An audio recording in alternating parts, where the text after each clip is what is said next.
Përshëndetje të gjithave, unë jam Yusuf Sinani dhe në këtë tutorial do t'ju tregoj se si mundeni ta përdorni Wordin 2013 në mënyrë sa më të avancuar. Qëllimi I këtij tutoriali është që t'ju ndihmoj se si të krijoni ndonjë test të magjistraturës, punim të diplomës apo projekt final nëpër shkollat e mesme. Okej. Siç e shihni këtu, në pjesën e Wordit I keni disa elemente kryesore të cilat duhet në fillim të dimë që të fillojmë me punë me Wordin. Në këtë pjesë lart e keni menyn kryesore, ku këtu më poshtë, pasi çdo klikimi të çdo tabi këtu, do t'ju paraqitet veglat e punës. Varet me çdo ndryshim të tabit, ato vegla ndryshojnë. Në këtë pjesë këtu e keni faqen punuese dhe më poshtë shiritin e statusit, ku na tregon për faqen, numrat e fjalëve e kështu me radhë. Në menyn file, nëse klikojmë, do të shihni të na paraqitet një listë me opsione ku në opsionin e parë e keni për të hapur një dokument të ri apo ndonjë template I krijuar më parë. Në open, që të hapim ndonjë punim ekzistues të cilin kemi punuar më parë, në save për të ruajtur, save as. Njëjtë për të ruajtur, mirë po për të ruajtur edhe një kopje të asaj që kemi përpunojmë në fakt dhe I kemi ruajtur njëherë. Në print, shtypjen e dokumentit, share për ta shpërndar me shok nëpër email apo ndonjë prezantim online, në export për ta eksportojmë në ndonjë file PDF apo varet se si dumi dhe close për ta mbyllur. Tani, çka duhet të krijojmë ne në fillim? Shkojmë në open, edhe në my computer, desktop. Do klikojmë në desktop e gjejmë dokumentin se cilën ne duam që ta përpunojmë. Unë do të marr paraprakisht këtë dokument dhe klikojmë në open. Tani, pasi që paraqisim tekstin, siç e shihni, është veç një tekst I thjesht, pa përpunuar. Në fillim çka duhet të bëj që ky dokument të krijohet si duhet që të klikoni në page layout, kur do arrini në këtë pjesë këtu, siç e shihni këtu në page setup, e keni size. Në size klikoni në A4 formatin, se si zakonisht është letter. Veç unë kam zgjedh A4, është mirë që edhe ju ta bëni këtë. Klikoni në formatin A4 edhe pastaj në këtë pjesë këtu në këtë shigjetën klikoni në page setup dhe zgjë paraqitet kjo dritarja. Këto të dhëna këtu çka I keni dua që të ndryshohen. Tani, për të ndryshuar këto, e selektojmë këtë pjesë dhe shkruajmë 1.25. E bëjmë të njëjtat të dhëna edhe më poshtë 1.25 edhe për bottom 1.25 dhe për right dhe të bëjmë 0.75. Tani, çka bëhet me këto? Me këto bëjmë ndryshimin e marginave. Nëse klikojmë OK të shihni se teksti do zhvendoset kaq e gjatha, ndërsa tjerat pjesë do zgjerohen të gjitha. Ndoshta ju intereson pyetja se çka është margjina. Margjinat I keni 4 pjesët e zbrasta në faqen e punës quhen marginat, siç janë këto pjesët këtu. Pjesën e gjatë, majt, lart dhe poshtë. Pasi që e bëm këtë, atëherë klikoni në view. Nëse duni që të keni një pamje më të mirë, është mirë që të klikoni në navigation pane. Në këtë pjesë do të paraqitet një faqe apo shirit për navigacion, ku do t'ju ndihmoj që ju të navigoheni nëpër stilet e përdorura. Në momentin nuk kemi asnjë stil të përdorur dhe për aq shkak është zbrasët. Nëse klikojmë në home, në këtë pjesë këtu I shihni I keni të gjitha stilet. Tani, nëse stilet nuk u pëlqen dizajni I stileve, atëherë mundeni të klikoni në design edhe të zgjedhni ndonjë dizajn të ndryshëm. Në momentin unë do të zgjedh këtë, ndërsa ju mundeni të zgjedhni sipas dëshirës juaj. Pasi që e zgjodha këtë stil, klikojmë në home edhe siç e shihni unë ndryshuam pamjet e tekstit. Nëse e klikoj këtë pjesë këtu, Rule on Second Cycle Studies, dhe klikojmë në title. A shihni automatikisht u ndryshua kjo u bë në titull. Pasi e bëm këtë pjesë të general e bëm në heading 1. Më poshtë, tani, pasi që këtë e bëm në heading 1, juve dhe t'i vendosni se nën titujt apo seksionet mundet t'i ndryshoni sipas dëshirës juaj, t'i bëni heading 1, heading 2, heading 3 e kështu me radhë. Mirë, po si zakonisht për titujt të cilat janë me domethënie më të lartë është të mirë që t'i bëni heading 1, ndërsa ato me më të ulët heading 2 ose heading 3. Atëherë, këtë pjesë të bëjmë me heading 2, mirë po, si që shihni këtu heading 2-shin nuk e kam. Nëse ndodh kjo edhe te ju, nëse nuk e keni heading 2-shin, atëherë klikoni në këtë pjesë këtu, edhe klikoni në Apply Styles.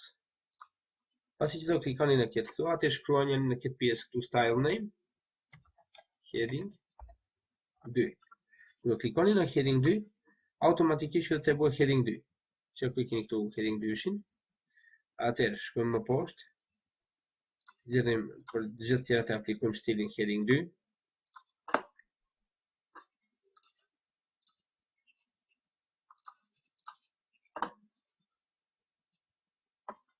Ndërsa, për këto pjesë këtu, të zgjedh heading 3. Pra këtu se kemi heading 3, si zakonisht ke disa dokumentu paraqitet heading 3-shit të disa jo. Pra shkak, nëse nuk ju paraqitet heading 3-shit, atë klikoni në Apply Styles prap dhe shkruani heading 3. Klikoni prap Apply, edhe të paraqitet këtu, vetëm se këtë ndryshon, nuk guxojmë se ishte kjo heading 2, atëherë në këtë pjesë të klikojmë dhe aplikojmë stilin heading 3. Në këtë pjesë aplikojmë stilin heading 2. Gjithashtu edhe këtu.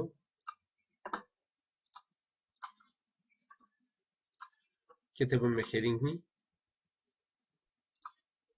Prap heading 1. Heading 2 e bëmë.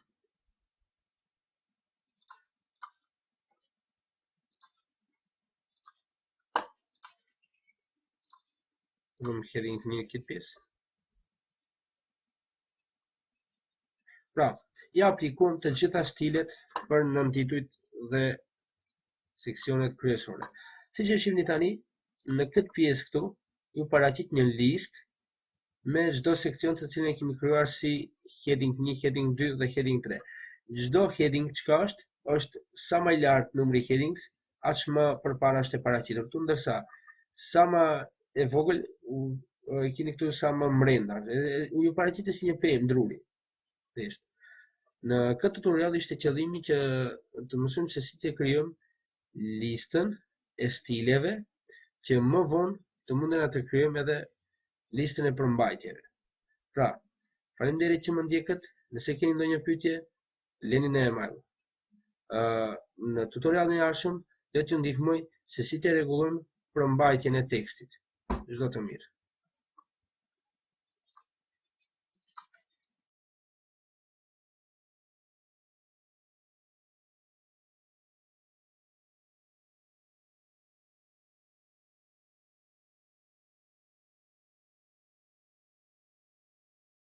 Përshëndetje të gjithave dhe mirë se erdhët në tutorialin numër 2.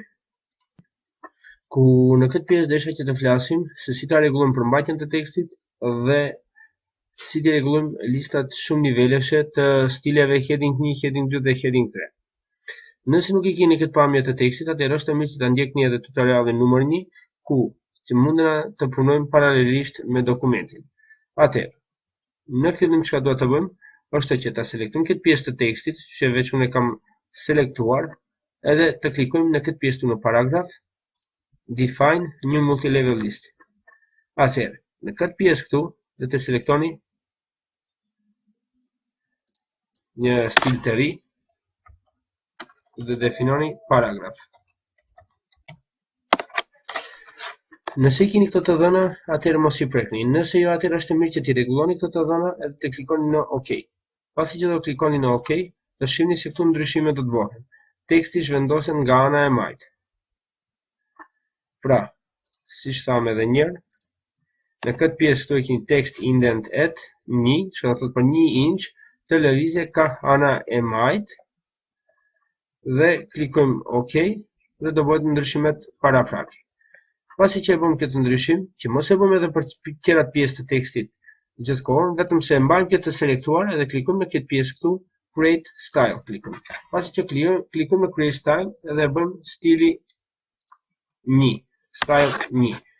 Klikojmë OK edhe këtu automatikisht në pjesën e stileve të na paraqitet këtu. Pasi që e bëm këtë, selektojmë këtë pjesën e tekstit këtu, edhe select në këtë pjesë tu select ku e shihni në editing, klikojmë në select edhe select text with similar formatting. Çka do të thotë se do të selektuar të gjithë tekstin i cili kanë të njëjtin formatim. Klikojmë OK edhe japim stilin 1 implementojmë. A shihni, ndryshimet u bën për të gjithë tekstin. Pasi që e bëm këtë, tani dua që në stilin general, në stilin këtu heading 1 në general do klikoni vetëm se delini kursorin edhe prapë shkojmë në multilevel list, define një multilevel list edhe këtu e definojmë tani stilin heading 1. Çka do të thotë se në këtë pjesë këtu lidhet stili, niveli me stilin. Çka do të thotë se në momentin lidhena me heading 1-shin. Pasi që e bëjmë këtë, atëherë tu më poshtë është të mirë që t'i vendosni të dhënat, të lini me 0.5, në fakt 0.4 dhe këtu 0.25. Pasi që e bëni këtë, dua që këtë nëse keni të klikuar legal style numbering, dua ta heqni edhe të vendosni numrat romak.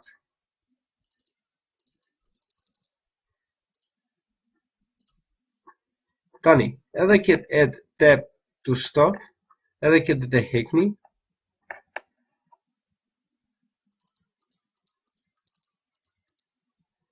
Dhe këtë të ktheni në 0.25. Pasi që e bëm këtë, atëherë dalim edhe në nivelin e dytë.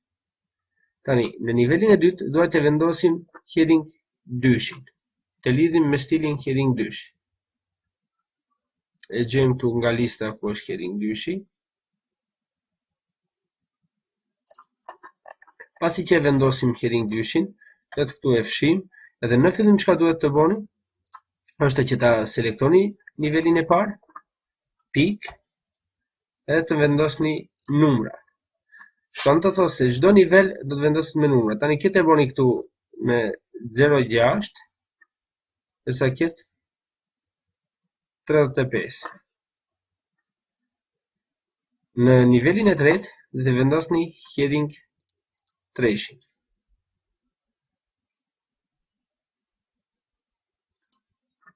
Pasi që e bëni heading 3-shin këtu, në këtë pjesë këtu prap vendosim në fillim nivelin e parë, pik, vendosim nivelin e dytë, prap pik dhe vendosim numrat arab edhe për nivelin e tretë. Pasi që e bëm këtë, këtë mund të bëni me 8, derisa këtë me 0.55. Klikojmë OK dhe si e shihni të gjithë stilet heading 1, heading 2 dhe heading 3 ndryshojnë. Edhe këtu mund të vreni në këtë pjesë. E keni.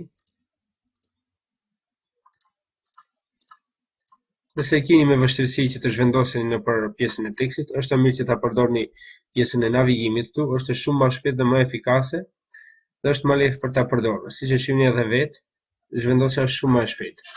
Tani pasi që e bëhet këtë, atëherë klikoni në këtë pjesën këtu e paragrafit dhe line and page breaks. Pasi që e bëni këtë keep lines together, e heqni dhe klikoni OK. Tani pasi që e bëm të gjithë këtë, jemi gati që teksti jon të kalojë edhe në fazat e ardhshme. Pra, qëllimi i këtij tutoriali ishte që të mundena sa më lehtë të përdorim lista shumë nivelesh dhe si ta rregullojmë përmbajtjen e tekstit. Për çdo paqartësi mundeni të më lëni komente apo të më shkruani në email. Kështu që ju faleminderit që më ndjekët dhe çdo të mirë.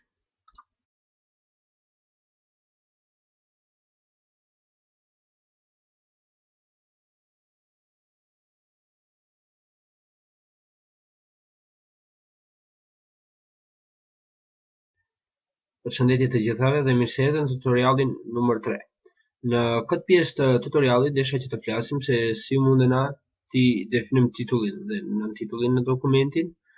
Pastaj, si ti rregullojmë listat shumë niveleshe për normal për listën, me numra apo me pik, list bullets or numbering. Si mund të definojmë temën e dokumentit, ta konvertojmë dokumentin prej docs në docx, formatet të ndryshme, si që janë 2003 dhe 2010, 2007 e më lartë Wordit, si dhe si ta krijojmë tabelën. Ok, në fillim çka duhet të bëjmë është që këtë pjesën këtu ta bëjmë në normal. Pasi që e bëjmë në normal, që të gjithë formatimi të cili është krijuar më parë do të fshihet edhe do të krijohet, në fakt do të jetë normal teksti si në fillim, pas një farë formatimi. Klikojmë në këtë pjesën këtu paragraf, multi-level list. Atëherë, define new multi-level list. Pasi që e bëjmë këtë, klikojmë në more, dhe kur klikojmë në more, atëherë duhet ta lidhim stilin me list and bullets. E zgjedhim nga këtu list bullet, njëshin, dhe këtu e definojmë se me çfarë na paraqitet list and bullets. Do të zgjedhim, në fakt unë do të zgjedh këtë, ndërsa ju mundeni të zgjedhni të ndryshme, se keni nga këtu new picture, mundeni të vendosni fotografi të re, ose new bullets, mundeni të definoni ndonjë bulletin të ri, që nëse klikojmë këtu të shohim çka të ndodh. Këtu e keni listën e simboleve, nga këtu mundeni të zgjedhni. Keni pamje të ndryshme, kështu që mundeni të bëni zgjedhjen sipas dëshirës juaj, ku unë në momentin do të marr pikët. Pasi që i bëna pikët, atëherë këtë pjesën këtu, teksti indentet, do të bëj me 2. Ndërsa këtë pjesë këtu 1.4. Ose mundeni të rritni, mundeni të bëni sipas dëshirës juaj, përderisa e shihni se këto do të paraqiten këtu paralelisht. Në momentin hajde të lojmë 1.9 dhe klikojmë OK. Pasi që do klikojmë OK, do shihni që do marr tjetër pamje. Tani, për çdo listë ku i keni të paraqitur, mundeni të aplikoni këtë stil. Tani, mos e bëjmë për çdo listë, atëherë, prap klikojmë në këtë shigjetën këtu dhe create style. Pasi që e krijojmë stilin, atëherë shkruajmë list and numbering. Bullets and numbering, në fakt më falni.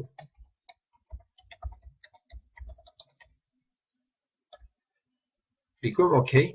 Pasi që e bëm këtë, a shihni këtu në pjesën e styles, na paraqitet tu lart bullets and numbering. E të zgjedhim ato pjesët të cilat i kemi selektuar si lista. Të shohim se ku kemi.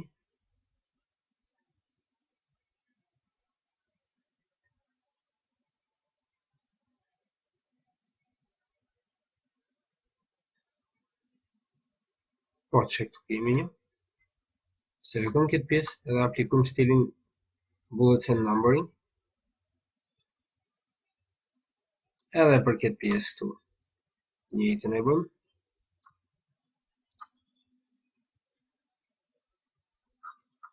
Pasi që e bëm këtë, tani veç listat i rregulluam. Atëherë, hapi i arshëm çka duhet të bëm është që tabelën ta selektojmë. Me siguri e keni në këtë pamje kështu e deformuar. Shkaku pse është e deformuar për shkak se është i aplikuar stili 1, të cilin veç e krijuam më herët. Që mos e kemi këtë pamje të tabelës, atëherë klikoni në normal view. Pasi që të klikoni në këtë normal, atëherë të gjithë stilet i fshihen edhe mbetet tabela e njëjtë si më parë. Që mos e kemi prapë do fillim, klikojmë një enter edhe këtu e kemi në pamje të plotë. Pasi që e bëm këtë, klikojmë në design, në fakt në fillim e selektojmë tabelën dhe klikojmë në design. Pasi që do klikojmë në design, duhet një të fshim kufit, borders. Në këtë pjesën këtu borders, ku është, klikoni në këtë shigjetën dhe në listën rënëse zgjidhni no border. Pasi që zgjodhet no border, atëherë të gjithë kufit e tabelës fshihen. Në këtë pjesën këtu, table style options, zgjidhni header row. Në këtë pjesë na tregon që pjesa e parë, në fakt, kolona e parë këtu, lart rreshti i parë të jetë më ndryshe se qerat. Klikojmë në këtë pjesën Table Styles edhe zgjedhim nga lista rënëse një stil se si duhet të duket tabela jo, se si duhet të duket tabela jo. Tu keni shumë stile, ju mundet të zgjidhni sipas dëshirës juaj, unë të zgjedh këtë stil. Pasi që e bëm këtë, tabela jon është veç gati dhe siç e shihni është shumë në pamje më të mirë se sa më parë. Pasi që e bëm këtë, atëherë dua që të ndërfusim temën. Që ta ndërfusim temën, duhet mirë të jemi të sigurt që teksti jonë është .cx. Në fakt, prej 2007 e më lart Wordi. Ndërsa nëse është 2003, atëherë duhet të bëhet konvertimi. Le të shohim mirë në fillim. Siç e shihni këtu në design, mundeni ta zgjedhni temën. Por në momentin nuk mundeni ta zgjedhni temën për shkak se Wordi është i krijuar, në fakt dokumenti është i krijuar me Wordin 2003, që mos i kemi këtë problem që mundet të aktivizohet kjo, atë klikojmë në file, edhe në këtë pjesën këtu convert, mundet ta konvertojmë dokumentin prej 2003-shit Wordit në 2007 e më lart. Klikojmë në convert atë, klikojmë OK. A e shihni tani veç u aktivizua dhe mundet të implementojmë apo aplikojmë temën se cilën duam ne. Më poshtë keni një listë me më tepër tema. Mundet të zgjidhni sipas dëshirës juaj. Ku unë të zgjedh këtë. Pasi e zgjodha këtë temën, a e shihni veç disa punë ndryshuan, siç është tabela e kështu me radhë. Pasi që e bëm këtë, tani kthehena prapë në fillim të dokumentit, edhe këtë pjesë Rule on Second Cycle Studies, duhet të klikojmë, të vendosni këtë kursorin tu lart dhe klikoni Enter. Pasi që klikuat Enter, selektohet kjo pjesë këtu on Second Cycle Studies, klikojmë në Home dhe aplikojmë stilin Subtitle. Pasi që e bët këtë, klikoni në Font dhe masinë e fontit definojeni me 12. Në këtë pjesën e parë, në Page Layout, në Paragraph, Before vendosni me 6, me 12 në fakt më falni, ndërsa poshtë në After e keni me 6. Pasi që e bët edhe këtë, tani veç dokumenti është rregulluar dhe është gati veç të kalojmë në fazat tjera të përpunimit. Se ngjashëm që duhet të bëjmë është që të fshim këtë pjesën Find and Replace me komandën Find and Replace dhe të fshim këtë artikullin. Që mos të paraqitet ky artikull, që mos e fshim manualisht me dorë, ndoshta ka raste ku në një dokument bie që i njëjti punkt, e njëjta fjalë kështu të përsëritet 30 herë ose 40 herë. Që mos shkojmë prej fjalën fjalë ta fshim, pra shkak se edhe nëse fshim këtë artikullin, atëherë shky njëshi do të na mbetet edhe numrat, të gjithë shtumërisht. Nëse që ti fshim edhe numrat, edhe fjalën e artikull, atëherë klikojmë në Home edhe zgjedhim në Editing Replace. Pasi që zgjedhim Replace, atëherë shkruani article. Tani, si do të fshim numrin? Se nëse klikojmë veç në artikull dhe këtë lëmë zbrazët, atëherë do fshihen vetëm se fjalët artikull. Me find what do të thotë se çka të gjejmë, ndërsa replace with me çfarë të zëvendësuar. Në momentin neve nuk e zëvendësojmë asnjë. Nëse në këtë artikull në vend të numrave vendosim të simbolet, shigjet për lart, të araba, prap shigjet për lart edhe p. Këtë komandë kështu siç është këtu e kemi prej 1 deri në 9 numrat të fshihen dhe artikullet. Nëse klikojmë replace, thot we made 9 replacements. Yes, dhe klikojmë OK. Pasi që e bëm këtë, tani na duhet edhe prej 10 e më të tjerë të fshihen. Që të fshihen edhe prej 10 e më të tjerë, atëherë klikojmë edhe një herë në shigjetën për lart edhe të arabën. Tani do t'i fshije deri në 100. Klikojmë OK, close. E që i fshim ato, edhe tani e kemi dokumentin gati për përpunimet e ardhshme apo për fazat e ardhshme të përpunimit. Qëllimi i këtij tutoriali ishte që t'ju tregoj se si mundeni të përdorni lista shumë niveleshe për për bullets and numbering, si mundeni të konvertoni dokumentin prej Word 2003 në 2007 e më të tjerë, si ti rregulloni dizajnin e tabelës dhe si ti rregulloni tabelat, si dhe si mundeni të bëni zëvendësimin e një fjale. Faleminderit që më ndjekët dhe për çdo paqartësi mundeni të shkruani në email apo të lëni komente më poshtë. Dhe çdo të mirë.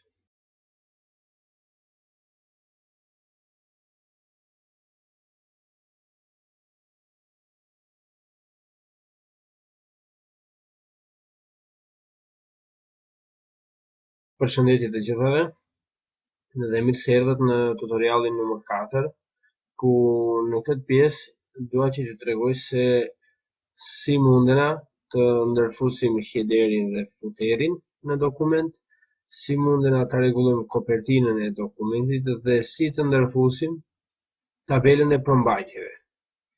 Okej, atëherë, në fillim çka duhet të bëjmë që të ndërfusim headerin dhe footerin, duhet të klikojmë në Insert. Dhe në këtë pjesën këtu, header and footer, siç e shihni, i keni headerin njërë në fillim. Tani footerin do të lëmë më vonë, për shkak se në footerin desha që të vendosim numrin e faqeve.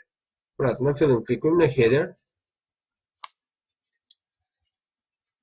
Pasi që klikojmë në header, këtu na paraqitet një listë ku mundena të zgjedhim disa headere të ndryshëm. Si zakonisht këto headere na paraqiten ngjyra ashtu për shkak se më parë siç e zgjodhëm temën, nëse nuk e dini se për çfarë flas, atëherë nëse nuk i keni kështu dokumentin, është mirë që t'i ndjekni edhe tutorialet paraprake tjera, të cilat veç treguam se si munden këto të bëhen, që të keni të njëjtin dokument siç e kemi në këtë tutorial. Atëherë, zgjedhim një nga headerat prej këtu.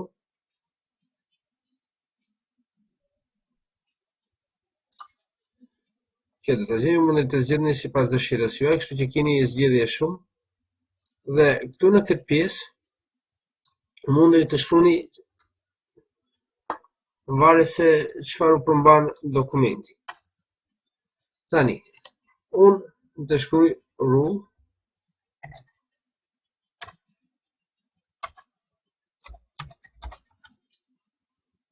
on second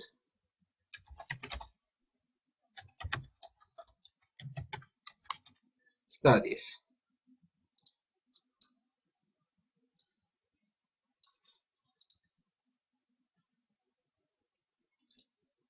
Pasi që shkruaj atë këtë, mund të vendosni edhe datën, se kur e keni krijuar këtë. Që do vendosim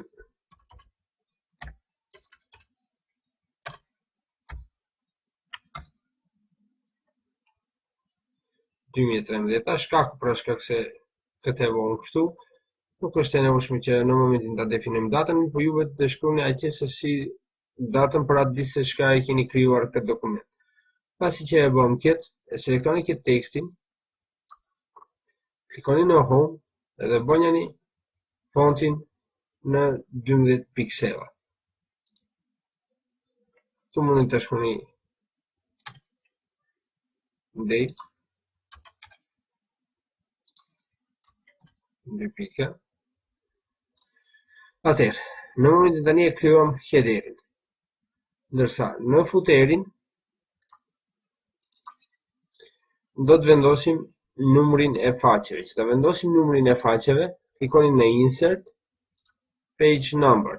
Page Number të zgjidhni bottom of page, ka të thotë se në fund të faqes, në footerin. Keni shumë zgjedhje këtu, mundi të zgjidhni sipas dëshirës juaj. Unë të zgjedh këtë, njëjtë e selektojmë numrin dhe e bëm masi prej 12 pikselave. Pasi që e bëm këtë, u krijon edhe numrat e faqeve. Automatikisht në çdo faqe këto do të na paraqiten. Pasi që e bëm këtë, tani së ngjashëm çka duhet të bëjmë është që të vendosim cover page-in të dokumentit. Që ta bëjmë cover page-in të dokumentit, klikojmë në Insert edhe cover page. Klikojmë në këtë pjesën këtu edhe zgjedhim një ndar cover page këtu sipas dëshirës se çka duam ne. Zgjedhim një. Edhe këtu mundeni të shkruani të dhënat, abstrakt edhe kështu me radhë. Pasi që e bëhet këtë, atëherë në këtë pjesë të faqes dua që ta ruajmë për të vendosur përmbajtjen e dokumentit. Në përmbajtjen e dokumentit është mirë që mos kemi header dhe footer. Që do të thotë se numërimi të fillojë prej ke faqja e tretë. Që ta bëjmë atë punë, atëherë klikojmë në këtë pjesë këtu dhe në page layout, në këtë breaks, klikojmë next page. Pasi që e bëm next page, si që shihni, na u hek për këtu kjo headeri dhe footeri. Dhe që paraqiten në faqen e tretë. Pasi që u bë kjo, atëherë në këtë pjesë këtu insertoni, ndërfutni një page break. Pasi që e vot page break, automatikisht teksti na paraqitet më poshtë. Me page break na bëhet thërrja e faqes, që do të thotë se dalim në faqe të re, ndërsa me section next page në fakt e hekim headerin dhe footerin e zbresim poshtë. Pasi që e bëm këtë, atëherë klikojmë në këtë pjesë këtu, klikojmë në references, edhe në këtë pjesë të references keni këtu table of contents. Në këtë pjesën table of contents, klikojmë në keshigjetën edhe custom table of contents. Që do të thotë se me këtë neve vetë të definojmë se si dumi të na paraqitet tabela e përmbajtjeve. Klikojmë në këtë edhe na paraqitet dritarja ku duhet neve tani të definojmë tabelën e përmbajtjeve. Që të definojmë tabelën e përmbajtjeve se cilat pjesë dumi të na paraqiten, titujt dhe cilat nën tituj, atë klikojmë në options. Pasi që na paraqitet kjo në options, pasi që do klikojmë në options, na paraqitet kjo dritarja. Ku në këtë dritaren mundet të navigohen atë lart e poshtë. Mundet të navigohen atë lart e poshtë, ku treshin e fshijim, heading treshin nuk na duhet, ndërsa këtë do të bëjmë në 3, heading 2-shin, heading 1-shin në 2, edhe zgjedhim title me 1. Klikojmë OK. Edhe njërë OK, si që shihni këtu na u paraqit përmbajtja e tabelave. Tani, çka është për këtu? Si mundet kjo të paraqitet? Që të mundet na paraqitet tabela e përmbajtjeve, atëherë duhet ta kemi në fillim me krijuar këtë pemën e stileve, çka do të thotë se këto i krijojmë ne më parë në tutorialin numër 1. Nëse nuk e keni ndjekë, edhe ato është mirë që ta ndjekni, që të mundeni ta rregulloni përmbajtjen kështu siç është në këtë tutorial. Si zakonisht, kur i krijoni më të shumtat e raste kur krijohen përmbajtja e ndonjë teksti, e shkruajnë titullin dhe vendosin pikët manualisht. Ka do të thotë se është shumë punë e lodhshme dhe ka shumë punë. Ndërsa kjo më mëson shumë më lehtë që ti ndërfutni përmbajtjen e tekstit. Pra, në këtë pjesë qëllimi ishte që t'ju tregoj se si mundena të vendosim header dhe footer, si mundena të vendosim cover page-in dhe se si t'i rregullojmë përmbajtjen e tekstit. Ju falenderoj që më ndjekët, për çdo paqartësi mundeni të më lëni koment apo të më shkruani në email. Çdo të mirë.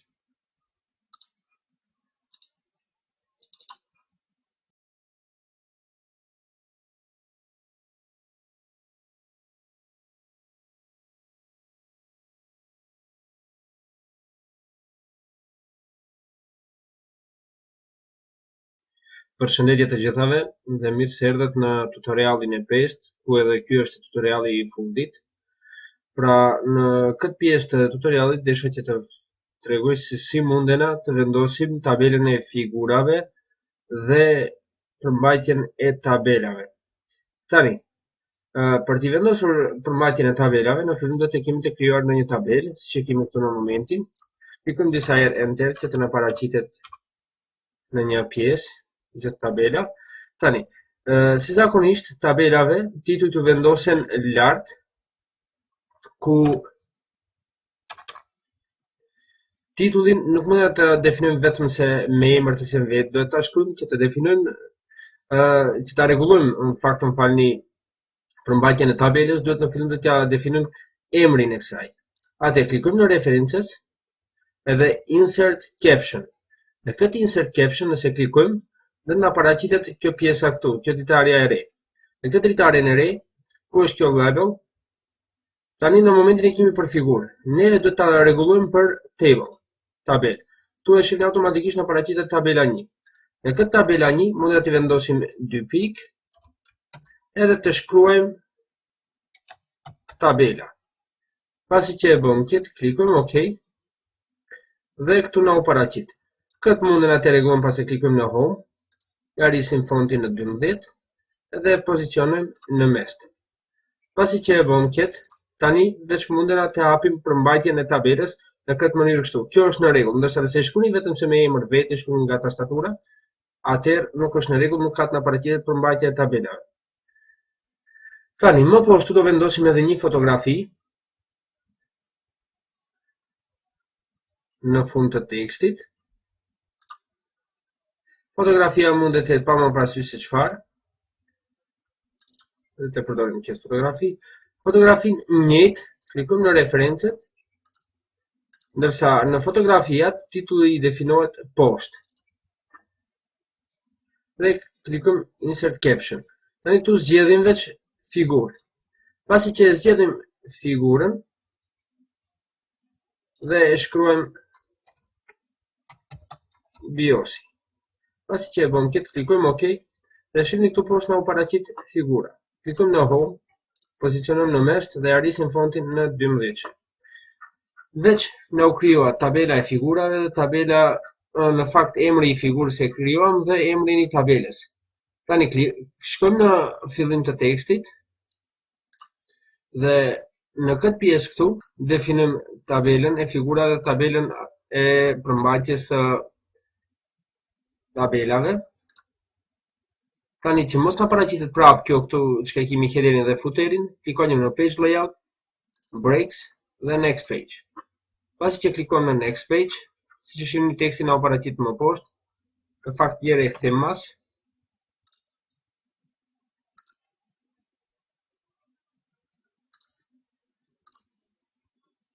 Dhe që pat na u hek nga këtu nga lart headeri dhe footeri. Shkojmë në insert edhe page break.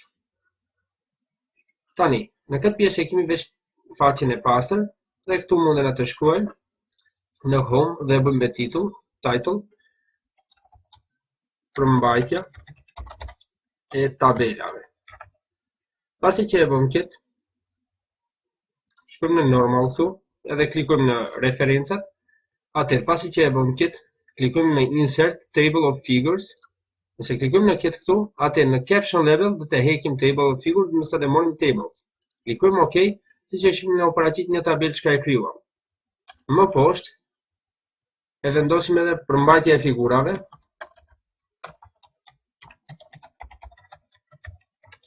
Ku edhe këtë e definojmë si titull. Klikojmë enter, e bëjmë në stilin normal, edhe references, insert table of figures. Tu e lojmë veç tani në këtë moment figurat, tu e definojmë si çka do ta dojet për tabela apo për figura. E klikojmë OK. Tu e kemi edhe përmbajtjen e figurave. Pasi që e bëm këtë, edhe këtu lart do të krijojmë këtë, do të bëjmë përmbajtja e tekstit, tabela e përmbajtjeve.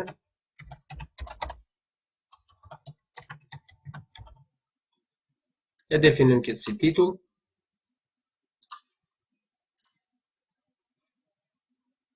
Dhe tani, nëse këtë e boni update, me anë të gjajës të mouse-it dhe klikoni në update, atëherë të përdorni këtë opsionin e dytë, update entire table.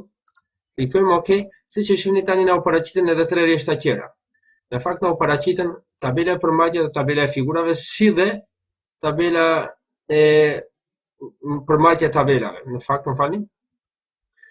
Dhe në këtë moment i përfundojmë tekstin rregulluar, siç e shihni më poshtë, me përmbajtjet, me dekorimin e tekstit, si dhe me stilet të ndryshme dhe me nivelet të ndryshme. Pra qëllimi i këtij tutoriali ishte që të mësojmë se si mundena të përdorim fontet, si mundena të ndërfusim fotografit, si mundena të rregullojmë titujt me anë të stileve, si mundena të përdorim tabelën e përmbajtjeve dhe tabelën e figurave, si dhe përmbajtjen e tabelave, si t'i përdorim nivelet, fakt multi-level listat, e kështu me radhë. Pra, për çdo paqartësi, pra mundeni të më shkruani në email apo të më lëni komenta dhe shpresoj të ju ndihmoj shumë kjo në punët juaja apo në projektet të cilat do t'i krijoni në të ardhmen.